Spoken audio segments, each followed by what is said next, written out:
In around 1500 BC, the Achaeans, a group of people who spoke Greek, settled in the European Greece, established the Mycenaean civilization. This civilization had as main center the city of Mycenae, placed in the peninsula of Peloponnese. From this area of European Greece, they are going to spread their control all over the Aegean Sea, conquering the Minoan territory and taking control of the sea trades that belongs to the Minoan civilization.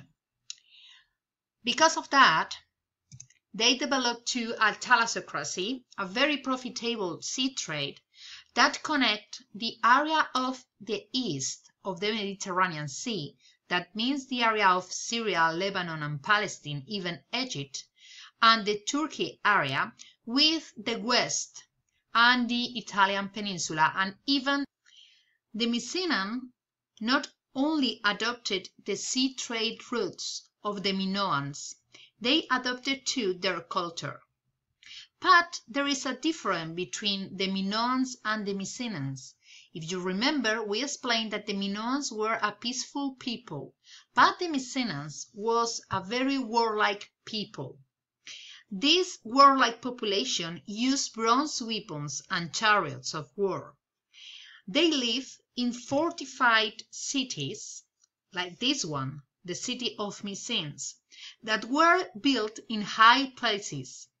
We call this kind of cities situated in high places with a name that comes from Greek language, Acropolis.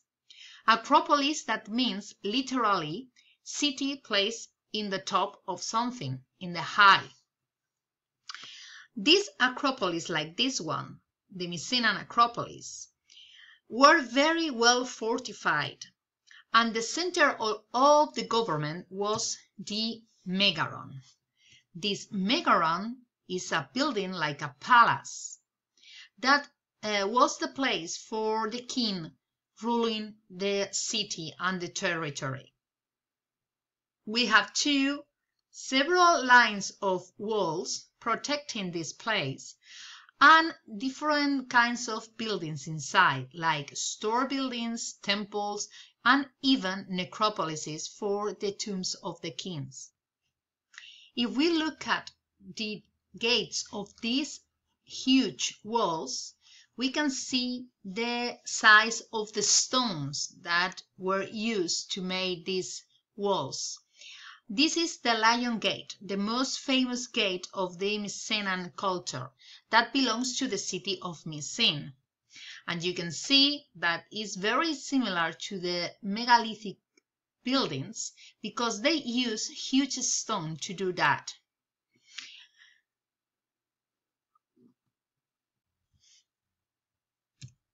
Regarding to the control or the ruling of these cities, we can say that the Mycenaean polis or Mycenaean cities were ruled or governed by powerful kings. These kings were buried in huge and monumental tombs like this one that were built in the outside of the cities, and they were buried inside these huge funerary chambers, very similar to the megalithics, in which we can find several objects like this that explain how powerful and rich they were. You can see, for example, some of the examples of the golden masks that these people use to put covering the faces of the bodies, the dead bodies, some of the weapons that the kings wear, like these swords, even the adornments of gold that they use covering the different clothes that the kings and queens wore in this time. These powerful kings were even mythicals, because some of the names of the Mycenaean kings appear in the legends and myths of the war of Troy.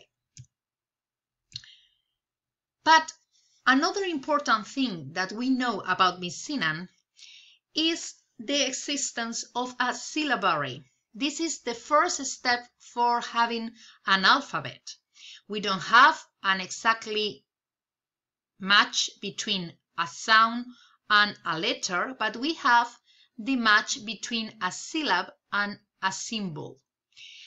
Thanks to this, we know that the Mycenaeans were Greek speakers because this sounds like a very ancient Greek.